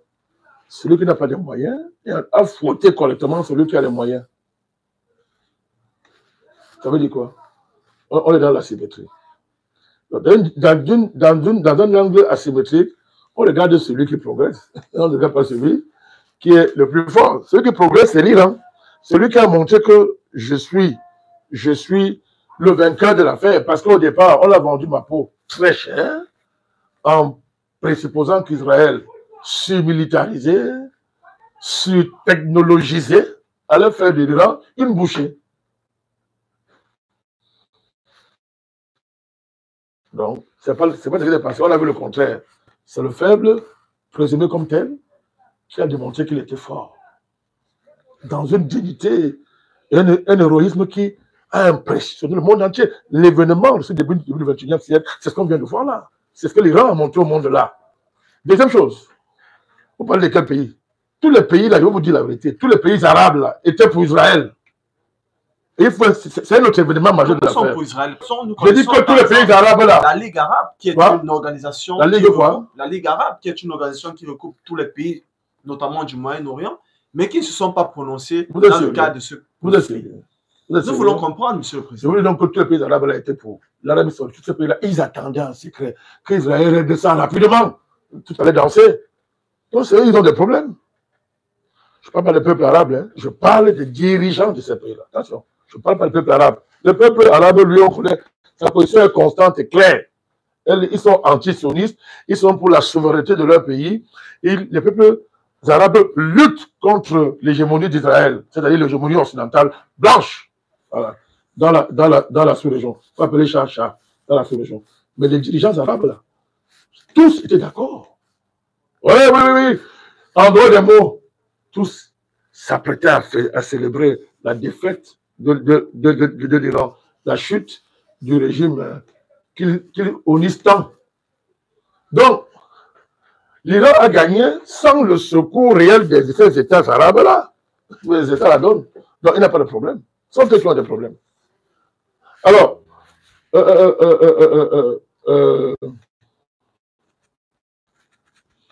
donc, c'est une guerre de longue durée. Non, c'est une guerre. Elle dure depuis. Elle l'est. C'est une vieille guerre. l'Iran est en guerre. Vous oubliez la guerre contre l'Irak qui a duré 8 ans. Vous oubliez les sanctions, en plus les sanctions, cette guerre qui a duré 8 ans avec l'Irak.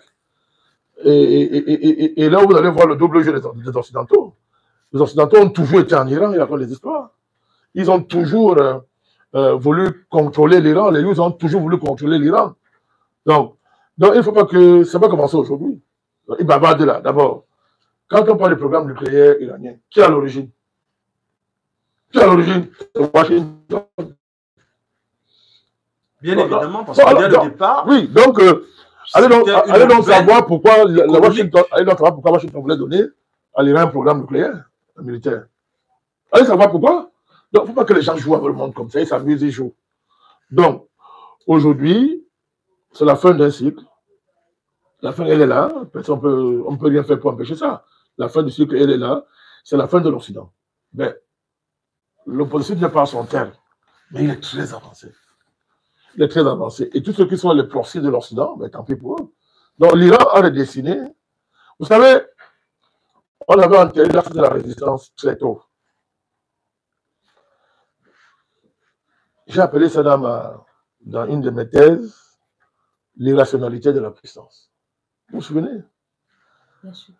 Netanyahou est l'exemple même de l'irrationalité de la puissance. C'est l'exemple. Il est devenu fou. Il a dit que non, je suis très puissant. Comment? J'ai décapité le Hezbollah, j'ai décapité le Hamas, etc. Et en réalité, même dans tous ces cas-là, en fait, il transformait les défaites en victoire. C'est-à-dire que quand on parle de décapiter le Hezbollah, il est décapité, le Hezbollah n'est pas affaibli. Hein. Il est affaibli, mais il a gardé une bonne partie de ses capacités intactes. C'est pareil pour le Hamas. Parce qu'on regarde des leaders de ce mouvement qui ont été plusieurs assassinés. C'est valable. Que ce mouvement devait perdre son souffle. Non, ils ont été affaiblis, c'est un fait. Quand vous perdez un leader charismatique comme Hassan Nasrallah, ça prend le temps pour vous remettre. Mais le Hezbollah a gardé intact une bonne partie de ses capacités. C'est pareil pour le Hamas. Ce que le fou là vient de faire Netanyahou, mais il a relancé l'axe de la résistance. Il vient de relancer l'axe de la résistance. Elle va repartir de manière très puissante. L'Iran le sait. L'Iran, Netanyahou voulait renverser le régime. Il n'est pas renversé. Qu'est-ce qu'il va faire? Il ne va pas dormir. Il va repartir de plus belle. Donc la guerre va s'intensifier, mais cette fois-ci, au désavantage de l'Occident. Pourquoi je vous dis ça? Regardez très bien ce qui se passe. Aujourd'hui, même les partenaires de l'Iran, qui n'ont pas voulu trop s'afficher pour certains, j'ai vu des théories un peu dans le texte là pour expliquer le fait que, entre guillemets, j'ai dit entre guillemets, la Russie n'a pas soutenu l'Iran directement, etc. En justifiant que l'Iran n'a pas d'accord militaire avec la Russie, dans le sens d'une intervention au côté de l'Iran, au cas où de la Russie au côté de l'Iran, au cas où l'Iran a été attaqué de cette manière. Mais là maintenant, ce que l'Iran a démontré, c'est-à-dire les Russes vous ont dit, les Chinois vous ont dit, pour ne pas parler des autres, que nous allons soutenir l'Iran maintenant, ouvertement.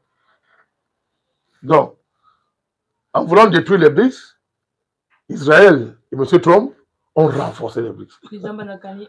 J'arrive. Ont renforcé le Sud global. Ils l'ont renforcé. Je vous dis que l'Iran maintenant va avoir son arme nucléaire, militaire. Parce que l'Occident a échoué dans une entreprise la plus crapuleuse pas possible, visant à renverser, à opérer un changement de régime en Iran.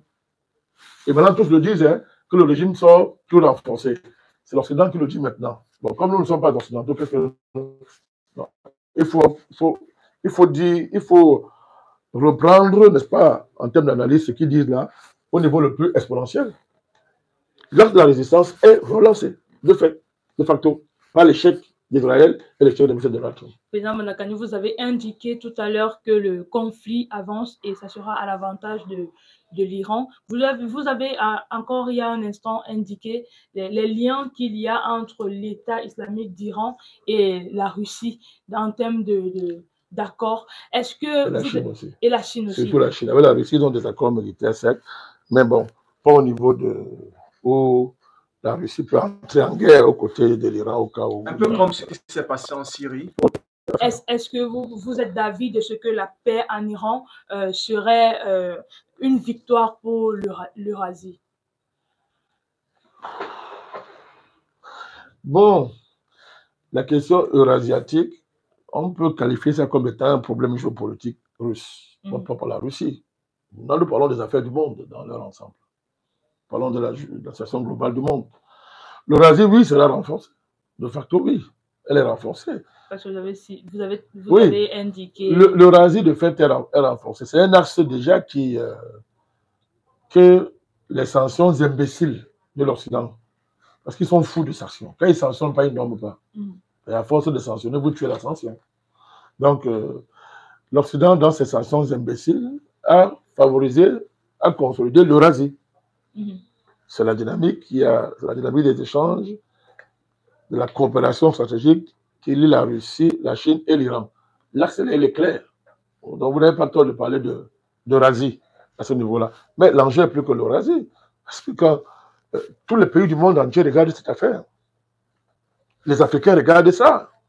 Si les dirigeants africains font semblant de ne pas voir, les peuples africains voient. L'Amérique latine regarde tout ça. Et croyez-moi, ils vont saisir l'occasion. Chacun a vu que là, le monde a basculé. Là, le monde a basculé. Parce que le totem d'Israël, là, comme il est tué là, l'Occident, c'est sérieusement touché. Hein? Parce qu'on a voulu masquer la défaite en Ukraine. On a voulu masquer la défaite en Ukraine avec les bruits de Netanyahou et ses fausses guerres et ses victoires rapides sans combat. Parce que quand on décapite les structures, vous changez, vous précipitez le changement, c'est-à-dire de tête, comment on dit ça? On change la tête, mais si les causes restent, vous avez gagné quoi? Rien du tout. Bon, en Syrie, on a placé à la tête un voyou, un criminel, un terroriste. Mais avec ce qui se passe là, on a gagné quoi? Parce que vous croyez que lui, il est en sécurité? Ah, le voyou de la Syrie là, ses opposants sont galvanisés là. Et moi, je vous dis, la logique, c'est que l'Iran ne s'arrête pas. C'est logique, hein? Parce que si ça s'arrête, ben, les conséquences sont terribles pour elle. Donc, l'Iran doit être offensif, et ils le sauront. Maintenant, ils ont l'appui de tous leurs partenaires qui voient que c'est une question de justice. On ne peut pas soumettre l'Iran à un contrôle nucléaire, alors que Israël, personne ne contrôle l'Israël. On ne le sait même pas. C'est quand même extraordinaire. Vous n'avez pas signé un traité de non-prolifération. Et vous dites que vous défendez un traité que vous n'avez pas signé. On s'interroge. Mais je vous répète, vous ne signez pas un traité. Vous dites que ça ne vaut rien, ce traité-là. Vous ne signez pas ça. Et vous défendez le traité-là contre un pays qui l'a lui signé. On est dans quel monde? On est dans quel monde? Mais un peu, mais c'est que, attendez, aucun réalisme, aucun pragmatisme ne justifie notre comportement à l'égard d'Israël et de ce que vous avez longtemps appelé la communauté internationale, de bandits. C'est incroyable. Donc, c'est vraiment un problème. Donc, de tous les côtés qu'on regarde cette affaire, pourquoi l'ONU est restée silencieuse depuis des années, a laissé Israël se moquer d'un traité international de cette dimension en matière de sécurité internationale? On s'interroge, président. Je voudrais rappeler ici qu'il y avait un principe qui a longtemps structuré la sécurité internationale, c'est le principe de l'indivisibilité de la sécurité nationale. Ça veut dire que pour qu'il y ait sécurité dans le monde, il faut que ce soit l'affaire de tout le monde. Et que tout le monde adhère au principe qu'on se donne librement dans le cadre des traités internationaux. Mais un État n'a pas signé le traité de prolifération. Ça veut dire qu'il est un vecteur naturel de prolifération nucléaire parce qu'il refuse de le signer. Mais il se permet de dire que moi j'attaque l'Iran parce que je suis pour le traité de non-prolifération nucléaire. Tu as signé ça, hein? Mais l'Iran lui l'a signé. Et il s'est soumis à tous les contrôles. Il faut que vous insistiez sur l'inacceptabilité des positions israéliennes et américaines sur cette question. C'est-à-dire que ce sont des bandits, mais là, on les a attrapés encore en flagrant délit de vol. C'est ça le problème. Donc, l'Iran a satisfait, en tout cas, il a signé le traité de non-prolifération nucléaire. Tous les contrôles de l'AIEA disent que l'Iran est un bon élève. Alors, de moi à vous, Netanyahou l'a attaqué pourquoi? C'est autre chose. Non, on ne s'interroge pas. C'est un bandit. Le chef bandit Trump qui le protégeait, pris la main dans le sac. Président Banakani, tout à l'heure, vous avez indiqué le regard du monde entier vers ce qui se passe actuellement au Moyen-Orient, c'est-à-dire ce 2 poids 2 mesures qui a débordé et l'Iran s'est vu en train de devoir réagir à la hauteur des attaques qu'elle a reçues. Lutter pour sa survie. On retient ça, président. Quelle est la leçon qu'on peut tirer de cette, les leçons géopolitiques qu'on peut tirer de cette guerre qui se déroule actuellement au Moyen-Orient, président? L'avenir, c'est pour les peuples qui se battent pour leur souveraineté, qui ont confiance en eux-mêmes, qui comptent sur eux-mêmes et s'organisent dans ce sens. C'est la leçon. C'est la leçon.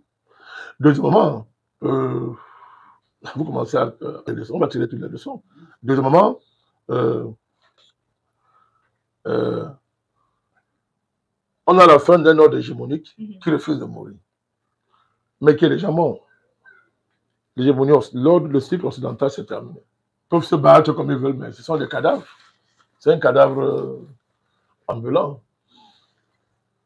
La troisième leçon, la démocratie. Voilà. Netanyahou, c'est un démocrate. Il a la tête de la seule démocratie du Moyen-Orient. On voit ce que ça vaut. Démocratie génocidaire. Dirigée par un génocidaire. Et les Israéliens sont tellement fiers de la démocratie qu'ils fuient la terre promise. Après avoir élu au suffrage universel divin, Netanyahou, il n'y a pas de démocratie, c'est un leurre. Il n'y a pas de valeur. Les valeurs occidentales relèvent du pur mensonge. Ils n'y croient pas, ils n'y ont jamais cru. Droit de l'homme, droit de ceci, c'est pour tromper les idiots et les naïfs. Gaza montre tout. Nous venons dans la question. C'est-à-dire que ce n'est pas le seul cas. Ce n'est pas le seul cas. Chaque État doit assurer les moyens de sa défense. La grandeur de l'Iran consiste dans cette capacité à évaluer la menace qui l'environne et de capitaliser, de positiver les sanctions internationales qui ont pesé sur lui pour s'inventer et montrer au monde ce qu'on voit là. C'est-à-dire que même les opposants, les faux opposants iraniens qui sont à Paris, à Londres et Washington, sont fiers d'être iraniens. Je répète, même les faux opposants, les vauriens qui crient à l'Occident là. Parce qu'il y en a qui m'ont écrit, j'ai demandé, il faut prendre leurs commentaires, ceux qui ont écrit pour dire que on ne tient pas compte des contradictions qui en Iran soutient le régime de Mollah. Mais que le pays montre qu'il n'a pas de contradictions. Israël n'a pas de contradictions. On nous a vanté l'image des pays occidentaux sans contradiction. Les résistants, ça fait rire. Les résistants iraniens, soi-disant opposants, logés à Paris et à Londres, comme le vaurien de roi là, ancien roi, le Pélavi, hein? C'est le fils, bien sûr, le descendant de la dynastie des Pahlavis, celui qui est là. Je dis bien que c'est un vaurien. Il allait faire les discours pour dire, soulevez-vous. C'est un traître, c'est un Kabila. C'est un Kabila. C'est un traître. C'est-à-dire, il vient se lever pour dire, son pays est attaqué. Il dit que non, vraiment, il faut se lever. Le régime va tomber. Eux-mêmes sont fiers de l'Iran. Ils sont fiers d'être iraniens. Alors, eux-mêmes sont fiers. L'Iran a donc de quoi se réjouir, pas de changement de régime, pas d'élimination. Le régime sort plus fort. Ils sont plus forts. Mais ce n'est pas le moment de baisser la garde, c'est notre débat, ça. Ils ont indiqué, président, qu'ils réagiront. Ce n'est pas le moment de baisser la garde parce que Netanyahou, c'est un lâche, c'est un serpent. Donc, quand c'est comme ça, il fait semblant de se baisser, mais ils vont revenir. Quand tu as affaire à un sioniste, ne doit jamais. Hein. Ce sont des serpents. Donc, et vraiment anciens, si vous suivez mon regard. Donc, il ne faut pas dormir quand tu as affaire à des gens comme ça. Donc, l'Iran sait très bien que ce qui vient d'infliger à l'État sioniste là, ils vont tout faire pour le faire payer très cher tôt ou tard. C'est pour ça que je vous dis que l'Iran est donc obligé d'anticiper. C'est pour ça qu'en tant qu'analyste, je vous dis que à cause de la contrainte vitale d'anticiper, l'axe de la résistance est reparti de plus belle. Cette fois-ci, ce n'est pas seulement l'Iran. Tous les partenaires de l'Iran sont maintenant obligés de considérer que cette résistance ne relève plus d'une chose dont on doit avoir honte. c'est un enjeu géopolitique majeur. Comme les Américains n'ont jamais eu honte de financer les terroristes à travers l'UZ. Je ne voulais parler que de ça. Hein. Ça, c'est ce qu'ils ont avoué. Bon, à travers l'UZ. Donc, les partenaires de l'Iran, tous ceux qui rêvent d'un monde libre, doivent tirer toutes les conséquences de cette situation et arrêter de faire comme si la valeur de la résistance dépendait de ce qu'en pense l'Occident. L'Occident, lui, n'a pas ce scrupule-là. La valeur de la résistance dans le monde aujourd'hui ne dépend pas de ce que pense l'Occident, mais de tous les peuples opprimés qui s'organisent pour briser le joug de l'Occident sur leur coup. Et ce brisement est très avancé. Parlons donc de ce nouvel axe de résistance qui se met en place, Monsieur le Président. Nous avons observé qu'à l'intérieur de l'État d'Israël, les objectifs militaires promus par leur Premier ministre n'ont pas été atteints et les dégâts sont incommensurables, notamment au niveau des symboles. Monsieur le Président, nous avons interrogé au niveau des statistiques le coût qu'a coûté 13 jours de guerre en Israël. Et le chiffre est effroyable, près de 2 milliards de dollars. Et quand on fait le ratio avec ce que l'Iran a dépensé, c'est environ moins de 500 millions.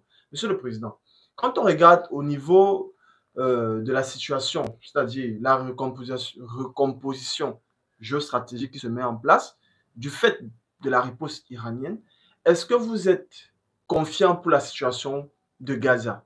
Parce que la situation de Gaza, on a l'impression que c'est un peuple qui est oublié et ils sont voués à leur sort. Monsieur le Président, est-ce que cette nouvelle recomposition stratégique peut aider à résoudre la situation qui prévaut à Gaza? Gaza, c'est le lieu où ont été enterrées toutes les valeurs prétendument de civilisation de l'Occident. C'est un peuple qui pleure. Nous voyons des enfants qui n'arrivent pas à manger. Nous voyons l'arme de la famine utilisée pour décimer un peuple. Je veux vous dire, je vais approfondir même votre analyse sur la question. Vous allez comprendre pourquoi j'appelle l'État d'Israël l'État nazi. Allez-y, Monsieur le Président. Le Gaza, c'est le cimetière de notre humanité. C'est la honte de l'humanité, Gaza. Mais c'est surtout la fin des valeurs que l'Occident a mis en avant pour tromper les autres nations. Et se présenter au monde comme étant la gardienne des valeurs, la conscience du monde. Le monde est en train de génocider un peuple. Nous sommes co-génocidaires, explique à Gaza. Tous ceux qui se sont tués devraient avoir honte. Toutes les puissances. Mais sont complices. Je dis que sont co-génocidaires. Je dis que toutes les puissances, même la Chine et la Russie. La Russie, on me dit oui, la Russie. On me dit que la Russie est occupée en Ukraine, c'est pas une raison. Mais on a bien vu. Toutes les résolutions attendez. On avait trouvé la Russie que nous aimons dans le conflit avec l'Iran. Peut-être qu'ils ont compris que là, c'était la ligne où il n'est pas franchi. Il a même de la suivi, même des brises. Mais on avait pareil pour Gaza. C'est une honte, Gaza. Quelqu'un comme Netanyahu, génocide en plein 21e siècle, il nargue les gens. Qu'on voit le regard de cet homme, soi-disant. Un tueur, un serpent. Il a les yeux de Satan, d'individu qui regarde les gens. Blanc, là, sans état d'âme, sans émotion. C'est pas un être humain, Netanyahu. Et une démocratie peut élire un truc comme ça? La démocratie permet de dire les gens comme ça à la tête des pays? En tout cas, le peuple israélien l'a compris et il fuit la terre promise. Donc voilà la vraie démocratie, fuir la terre promise parce qu'on voit ce que ça vaut, cette affaire-là. Donc, Gaza, c'est une honte. Mais la victoire provisoire de l'Iran, mais c'est la victoire du Hamas, c'est la victoire des Palestiniens. Mais bien sûr. Et ils le prennent comme tel. Hein. Et ils le prennent comme tel. Alors, moi, je suis très à l'aise quand il parle du Hamas, hein, parce qu'un des financeurs du Hamas, c'est Netanyahou. Donc, moi, il n'y a pas de problème. Donc, si on est antisémite, le premier antisémite, c'est Netanyahou, d'ailleurs, même il est. Le premier antisémite de la terre, c'est Netanyahou.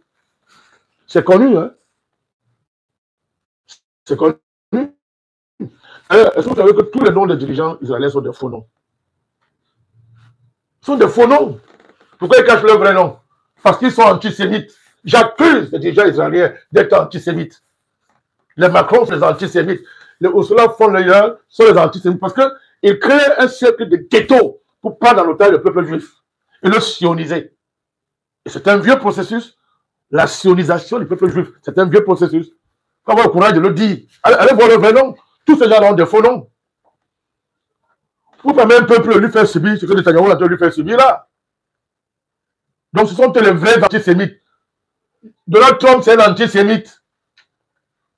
Macron, tous ces gens-là, le chancelier allemand, monsieur le voyou londonien là, ce sont tous des antisémites. Parce que sous prétexte de protéger Israël, ils sont en train de préparer le suicide du peuple juif.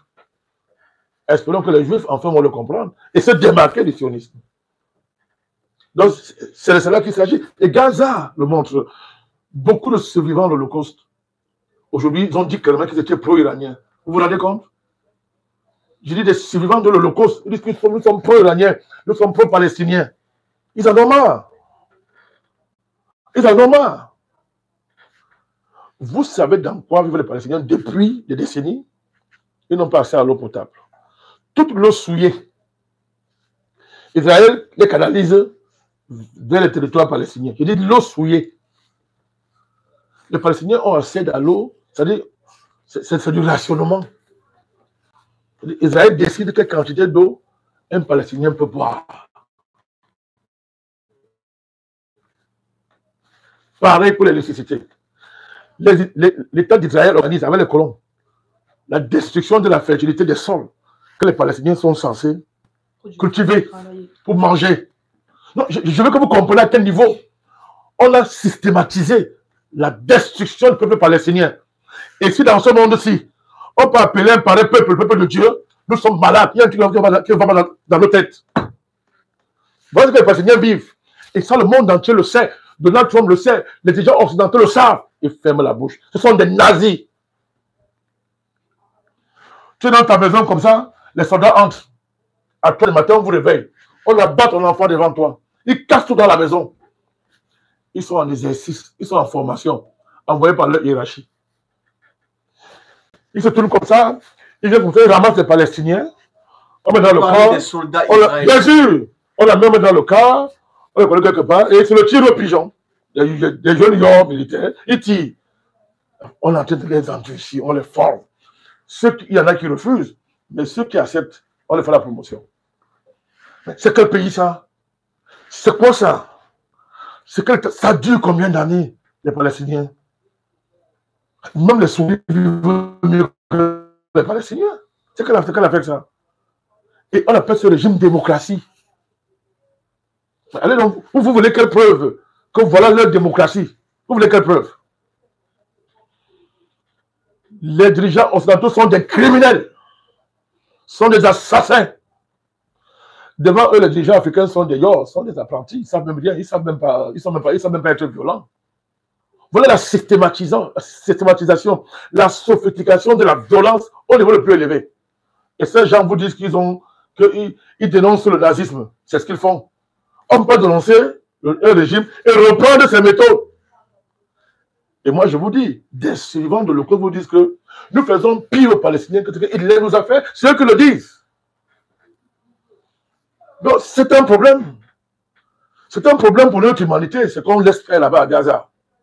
Parce qu'on a peur des avantages que procure à nos États et à nos dirigeants les soi-disant prouesses d'Israël. Le peuple de Dieu sur la terre. Mon œil. Bravo l'Iran. Monsieur le Président, sur la question, vous avez parlé du traité de non-prolifération dont Israël n'est pas signataire, mais qui se permet de donner des injonctions à un pays qui est signataire, notamment l'Iran, qui coopère avec l'AEA, et l'Israël fait un blackout.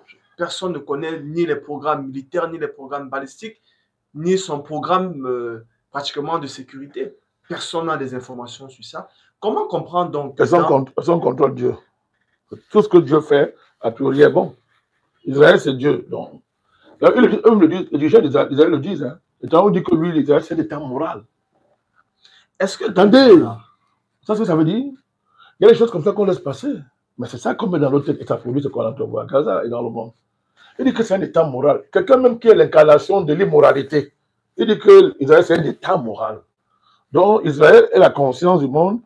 Tout être humain normal doit être solidaire de facto comme de jure envers Israël, parce que Israël, c'est l'état moral. Nous tous, nous avons tué les Juifs. Nous avons été dans l'Holocauste avec Hitler. On doit payer. Et pour payer notre dette, Israël doit tuer les gens comme il veut, jusqu'à se rassasier. Mais sauf qu'il ne se rassasie pas. Hein. On va tous mourir, ça ne s'arrête pas. Ce sont des bêtises, il faut arrêter ça. On ne peut pas continuer comme ça. Poursuivant donc sur ma question, Monsieur le Président, le traité de non-prolifération, quand on regarde, au moins 192 pays sont signataires, mais nous remarquons que quelques pays n'ont pas signé ce traité, en l'occurrence Israël. Et nous voulons comprendre quel est l'esprit qui animait la création de cette organisation quand on sait que les 5 pays qui ont vanté ce projet, qui ont l'arme nucléaire et empêchent d'autres à travers ce traité de non-prolifération, sont les grandes puissances membres du Conseil de sécurité. Mais quelle est l'image qu'on veut renvoyer? Le Conseil de sécurité est l'instance qui crée le plus de l'insécurité dans le monde. Pourtant, Israël ne fait pas partie du Conseil de sécurité. Il est au-dessus. Non, il est au-dessus. Israël est au-dessus du Conseil de sécurité. Ça, c'est le centre totémique des relations internationales. Comment Israël a gagné cette place au-dessus du Conseil de sécurité? De manière synthétisée. C'est le peuple de Dieu, non? Le peuple de Dieu. Vous vous demandez comment? Dieu leur a donné la place là. Dieu leur a donné ça. Si Dieu donne quelque chose qui peut encore s'opposer à toi. Non, ils n'ont pas gagné ça. C'est que.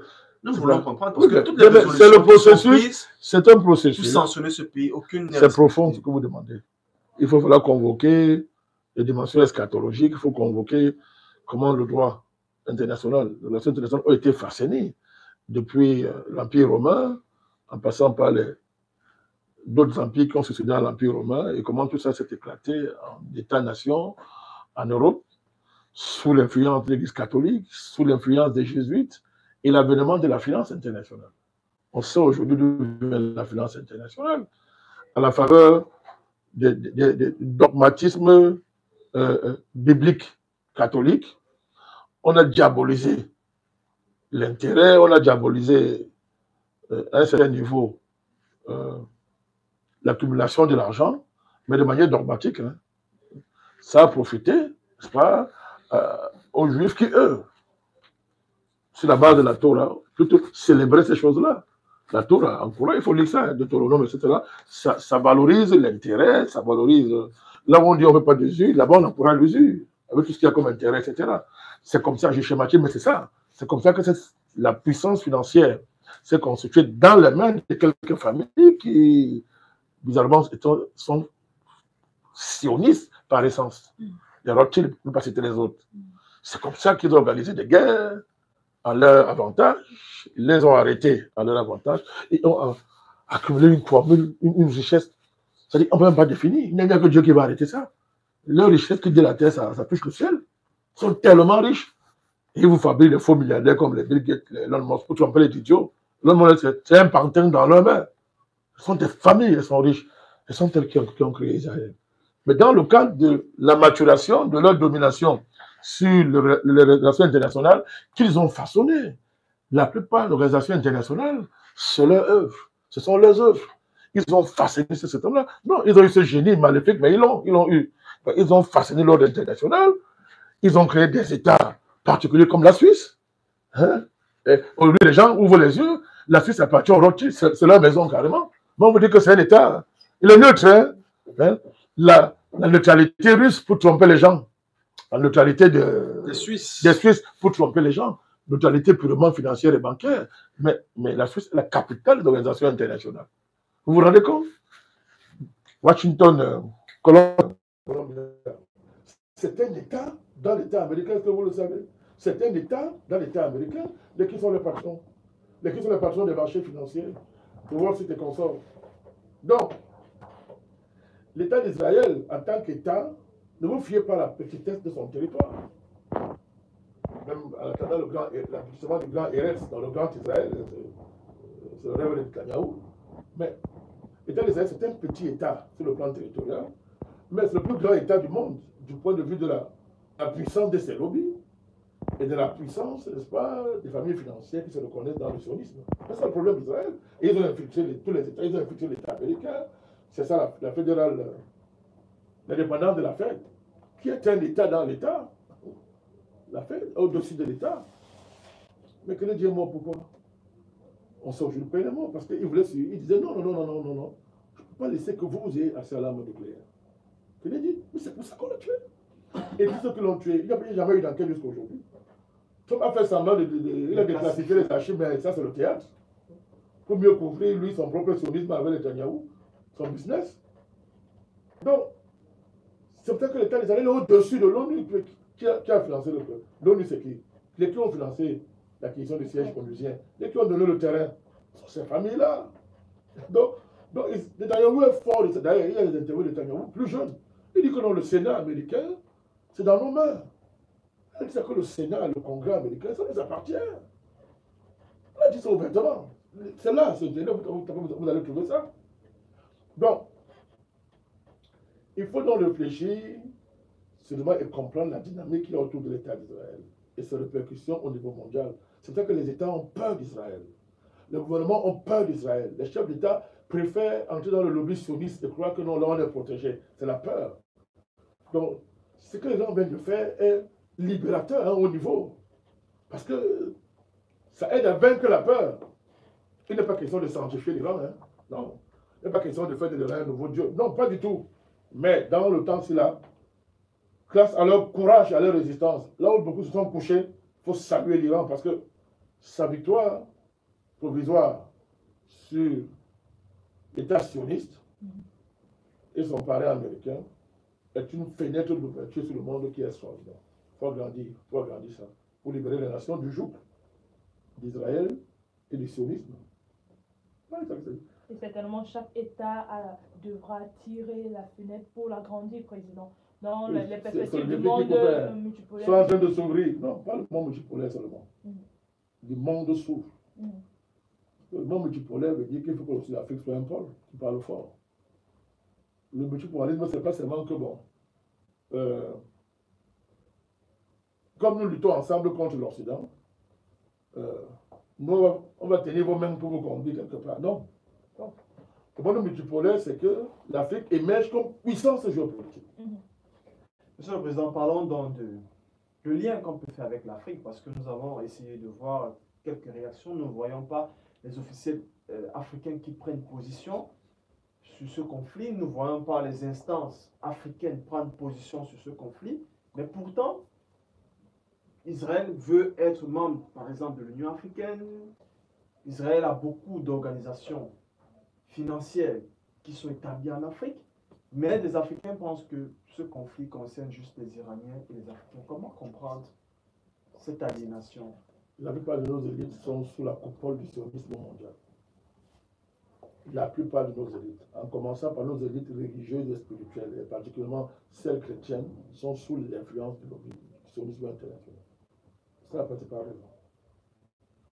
C'est une aliénation qui elle-même s'enracine dans la domination que l'Occident a longtemps exercée sur nos pays, dans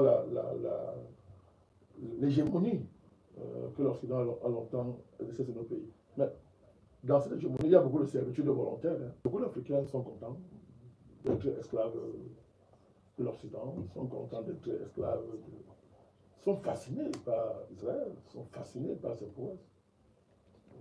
Beaucoup de Camerounais beaucoup d'Africains se voient en juifs, sont fascinés par les exemples d'Israël. Et nos dirigeants, pour la plupart, sont protégés par qui? Quand ils pensent sécurité, système de protection, ils pensent à Israël.